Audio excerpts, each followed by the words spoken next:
So hello everyone, আপোনালোকে helping agro Assam YouTube চেনেললৈ পুনৰ স্বাগতম জনালোঁ। আজিৰ ভিডিঅ'ত জনাব বিচাৰিম VFA আৰু VBSC ডিফাৰেন্সটো কি। কাৰণ বহুত ষ্টুডেণ্টে মোক কমেণ্ট কৰি সুধি আছিলে যে VFA আৰু VBSC সেম কোৰ্স হয় বা এডমিশন সেম আছাম এগ্ৰিকালচাৰ ইউনিভাৰ্চিটিৰ তৰফৰ পৰা হ'ব বুলি। সো VFA আৰু VBSC কমপ্লিট ডিফাৰেন্ট কোৰ্স হয় আৰু VFA যোনটো এডমিশন হেতু VFA কাৰণে নতুনকৈ এটা পোৰ্টেল ওপেন হৈছে। সো কমপ্লিট ডিফাৰেন্ট হয় আৰু যোনটো VBSC হেতু আছাম এগ্ৰিকালচাৰ ইউনিভাৰ্চিটিৰ CET এক্সামৰ থ্ৰুৰে হয়। সো এতিয়া আপোনালোকক VFA আৰু VBSC ডিফাৰেন্সটো জনাব আছাম এগ্ৰিকালচাৰ ইউনিভাৰ্চিটিৰ আন্ডাৰত থকা বিশ্বনাথ কলেজ অফ এগ্ৰিকালচাৰৰ সেকেন্ড ইয়াৰ ষ্টুডেণ্ট ইনজামুল হকে। সকলোকে হেল্পিং এগ্ৰো আছাম ইউটিউব চেনেলত স্বাগতম জনাইছোঁ। মানে আজিৰ এইখন ভিডিঅ'ত আপোনালোকক জনাম যে VFA আৰু VBSC এই দুটা কোৰ্স কি হয়। এই দুটা কোৰ্সৰ মাজত আপোনালোকে মানে যেটো কনফিউজন আছিলে যে এই দুটা কোৰ্স আমি VFA কৰিম নে VBSC কৰিম, এইটো ভিডিঅ'ত আপোনালোকক জনাম যে এই দুটা কোৰ্স কি হয় আৰু আপোনালোকে ভিডিঅ'টো শেষলৈকে চাই থাকিব আৰু শেষলৈকে চালে আপোনালোকৰ ডাউটবোৰ ক্লিয়াৰ হৈ যাব। সো VFA মানে VFA টো কি বস্তু? Veterinary field assistant.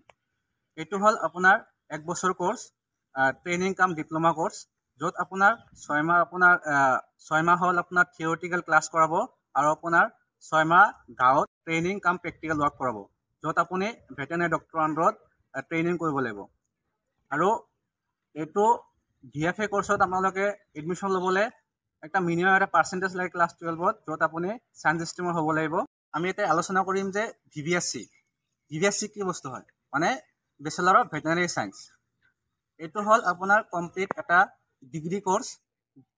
এইটো আপোনাৰ ডিউৰেশ্যনটো হ'ল 5.5 ইয়াৰ্ছ, য'ত আপোনাৰ 4.5 ইয়াৰ্ছ আপোনালোকক থিয়ৰী ক্লাছ কৰাব, মানে থিয়ৰিটিকেল, আৰু আপোনাৰ 1 বছৰ থাকিব ইণ্টাৰ্ণশ্বিপ। যেনেকৈ আপোনালোকে MBBS ডিগ্ৰীত 5.5 ইয়াৰ্ছ পঢ়ে, চেম ইয়াতে আপোনাৰ ডিউৰেশ্যনটো হ'ল 5.5 ইয়াৰ্ছ। জাষ্ট সেইটো হ'ল আপোনাৰ মানুহৰ কাৰণে আৰু এইটো হ'ল আপোনাৰ এনিমেলছৰ কাৰণে। ত' এতিয়া জনাম যে VBSCত কেনেকৈ এডমিশ্যন ল'ব আপোনালোকে।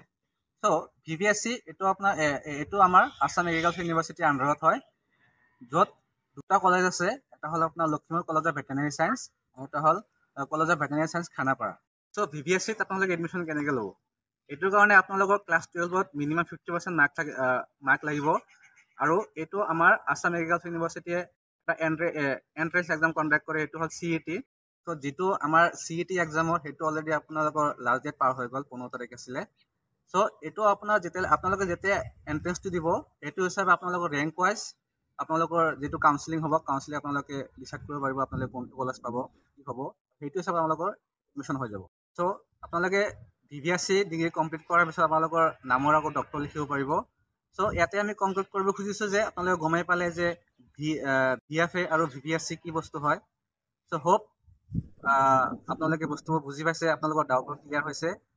ত' থেংক ইউ। ইয়াৰ লগতে আপোনালোকক এটা ইনফৰমেশ্যন দিব বিচাৰিম, যদি আপোনালোকে 2025ত আছাম এগ্ৰিকালচাৰ ইউনিভাৰ্চিটিৰ CET এক্সামৰ কাৰণে প্ৰিপাৰেশ্যন কৰি আছে, তেনেহ'লে আমাৰ বিশ্বনাথ কলেজ অফ এগ্ৰিকালচাৰৰ কিছুমান ষ্টুডেণ্টে মিলি লাষ্ট 3 ইয়াৰ্ছত কেনেকুৱা ধৰণৰ কুৱেশ্যনছ আহিছিলে আৰু লাষ্ট 3 ইয়াৰ্ছৰ ষ্টুডেণ্টবিলাকে মিলি মানে কেনেকুৱা প্ৰিভিয়াছ ইয়াৰত আহিছিলে, এক্সেক্ট কিছুমান PYQ দিয়া হোৱা আছে, লগতে আপোনালোকৰ প্ৰেক্টিচ পেপাৰ দিয়া আছে। চ' আপোনালোকে মোৰ স্ক্ৰীনত দেখা পাইছে, প্ৰথমতে প্ৰেক্টিচ পেপাৰ কেইটা আছে যে কেনেকুৱা ধৰণৰ কুৱেশ্যনছ কেইটা 25ত আহিব পাৰে, আৰু ইয়াৰ লগতে আপোনালোকৰ PYQs কেইটা দিয়া আছে, আপোনালোকে স্ক্ৰীনত দেখা পাইছে 2022 কুৱেশ্যন এইটো বা 23 কুৱেশ্যন এইটো। চ' তেনেকৈ আপোনালোকে কিছুমান PYQs পাব। চ' আই থিংক আপোনালোকৰ কাৰণে বহুত হেল্পফুল হ'ব। চ' ইয়াৰ যোনটো মানে প্ৰাইচ আপোনালোকে ইয়াতে স্ক্ৰীনত দেখা পাইছে। চ' ইয়াত আপোনালোকে পাব PYQ, ফিজিক্স, কেমিষ্ট্ৰি, বটানী, জুলজিৰ, লগতে practice paper, fully NCERT based. আৰু আমি ইয়াৰ লগতে কিছুমান এক্সট্ৰা কুৱেশ্যন দিবলৈ চেষ্টা কৰিম, কাৰণ আপোনালোকে জানেই যে CET এক্সামত 5 to 6 বটানীৰ পৰা এক্সট্ৰা কুৱেশ্যনছ আহে। চ' যদি আপোনালোকে ভাবিছে যে এই PDF টো আপোনালোকৰ কাৰণে হেল্পফুল হ'ব, দেন ভিডিঅ' ডেছক্ৰিপশ্যনত আপোনালোকে কণ্টেক্ট নম্বৰ পাব, তাতে হোৱাটছএপ কৰিলে আপোনালোকে ল'ব পাৰিব, আৰু আমাৰ যোনটো হোৱাটছএপ গ্ৰুপ তাতে জইন হ'ব পাৰিব।